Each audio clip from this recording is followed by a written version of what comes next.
சலேசியர் உயிர் தப்பிய 2 நிகழ்வுகள். 1. பனிப்புயல். ஒருமுறை பணியை முடித்து தனது இல்லத்திற்கு திரும்பிக் கொண்டிருந்த போது கடுமையான பனிப்புயல் வீசியது. பாதைகள் மறைந்து போயிருந்தன.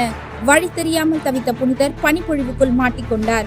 பனிக்கட்டிக்குள் மயங்கி கிடந்தார். அவரை கண்ட பாமர மக்கள் அங்கிருந்து மீட்டு வீட்டுக்குள் அழைத்து சென்று உணவு வழங்கி அவரை திடப்படுத்தினார்கள். நெருப்பு மூட்டி உடலுக்கு போதுமான வெப்பத்தையும் வெதுவெதுப்பையும் ஏற்படுத்தி அவரின் உயிரை காப்பாற்றினர். 2. துரத்திய ஓநாய்கள். ஒருமுறை பணியில் இருந்து அவர் திரும்பி வரும்போது ஓநாய் ஒன்று அவரை துரத்த ஆரம்பித்தது. வேகமாக மரத்தின் மீது ஏறி கிளையின் மீது அமர்ந்து கொண்டார். ஓநாய் அங்கிருந்து நகராமல் அங்கேயே நின்று கொண்டிருந்தது. இரவு முழுவதும் அவர் மரத்தின் மீதுதான் அமர்ந்திருந்தார். காலை சூரியன் உதித்த பின்புதான் தரையிறங்கினார். ஓநாய் அங்கிருந்து மறைந்து போயிருந்தது.